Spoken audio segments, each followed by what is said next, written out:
Oven roasted fingerling potatoes and crispy asparagus tossed with red onion, fresh dill, and a hit of Dijon and mayonnaise. I know what you're thinking. What is this? This is not potato salad. Every single time I serve this, I always get requests for this recipe. Yes, it is that good. Better still, only 9 ingredients and 3 easy steps. Watch this. Oven is preheated to 425 degrees. The rack is in the top position. 2 bags of fingerling potatoes, about 3 pounds, rinsed, then cut in half lengthwise. They go into a bowl. We're gonna drizzle with about 1 or 2 tablespoons of extra virgin olive oil, a sprinkle of kosher salt and black pepper. Give your taters a toss and then spill them out onto an unlined baking sheet. We're gonna transfer them to the oven. We're gonna let them roast for 30 minutes. We're gonna toss them in the pan at the 15-minute mark. That bowl you just used, don't wash it, just set it to the side for a minute.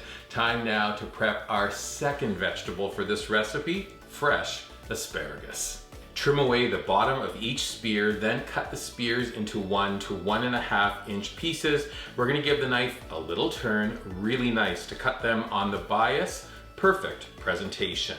So now the asparagus goes into that bowl. We're gonna give it a toss, add a little drizzle more of extra virgin olive oil, salt, and pepper.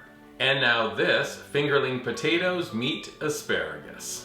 The potatoes have been roasting for 30 minutes. We're gonna toss them around in the pan, then add the asparagus, distributing it evenly over the taters. They go back into the oven. We're gonna roast for an additional 5 minutes. Now we're gonna chop 1 additional vegetable and a fresh herb.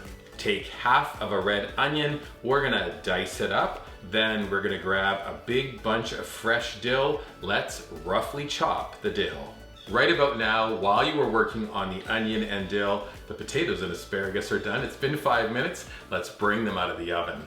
Carefully transfer them to a large mixing bowl. Asparagus is still crispy, the potatoes gorgeously golden. We're gonna hit the bowl with 1/3 cup of mayonnaise plus 1/4 cup of Dijon. They start to melt. Then we're gonna hit the bowl again with the diced red onion, also the freshly chopped dill.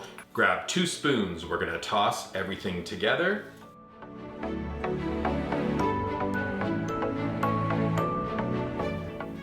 Do a little taste. Then season with additional salt and pepper if needed. Transfer into a nice serving bowl. And as you deliver this to the table, just tell everyone this is not potato salad. But what it is easy and delicious and brilliant and amazing. The full recipe is up at weekendatthecottage.com. When you're visiting our website, please subscribe to it. You can also subscribe to this YouTube channel, please. And then finally, when you make This Is Not Potato Salad, take a picture of it and post it on your favorite social media platforms. Please tag us, #weekendatthecottage when you do, on Pinterest, Instagram, and Facebook. Remember, this is not potato salad. Nope, it is so much more. Oh gosh, make the salad, everybody. Okay.